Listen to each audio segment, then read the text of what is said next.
Makamu wa kwanza wa rais wa Zanzibar ambaye pia ni mwenyekiti wa chama cha ACT Wazalendo Taifa Othmani Masoud Othmani Omo ameeleza kusikitishwa na kitendo cha kuzuiwa kwa muda wa saa 8 katika uwanja wa ndege wa kimataifa wa Quadro Rwanda nchini Angola. Kwa mujibu wa taarifa yake rasmi iliyotolewa nchini Machi 14, 2025 na kitengo cha habari ya ofisi ya makamu wa rais wa Zanzibar, Othmani Masoud alizuiwa akiwa pamoja na viongozi wengine mashuhuri wakiwemo marais wastaafu kutoka Botswana na Colombia, waziri mkuu mstaafu wa Lesotho pamoja na wakuu wa vyama vya siasa kutoka mataifa mbalimbali ya Afrika na duniani.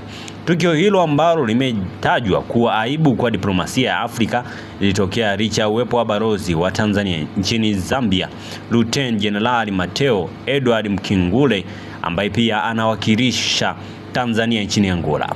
Othmani Masoud amelaani kitendo hicho akitaja kuwa kimeweka doa kwa Umoja wa Mataifa wa Afrika AU, hasa ikizingatiwa kuwa rais wa Angola ndiye mwenyekiti wa umoja huo kwa sasa. Kuzuiwa kwetu bila sababu yoyote ni shambulio dhidi ya demokrasia na diplomasia ndani ya Afrika, amesema Othmani. Hiki ni kitendo kinachopaswa kulaaniwa vikali na Waafrika wote wanaothamini misingi ya udugu inayowekwa na viongozi waasisi wa mabara yetu. Hata hivyo, amesema hana kinyongo na raia wa Angola, akisisitiza kuwa Tanzania imekuwa na uhusiano wa kihistoria na taifa hilo kwa muda mrefu.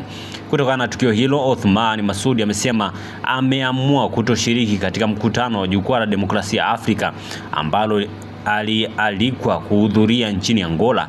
Badala yake atarejea Tanzania kwa ajili ya kufanya tafakuri na tathmini hatua zitakazochukuliwa dhidi ya hao ambao wamehusika kwa namna moja ama nyingine. Kwa hiyo ilikuwa ni taarifa ambayo pia imekuwa ikionyesha kila kukicha ikiibua taswira mpya kweli kweli.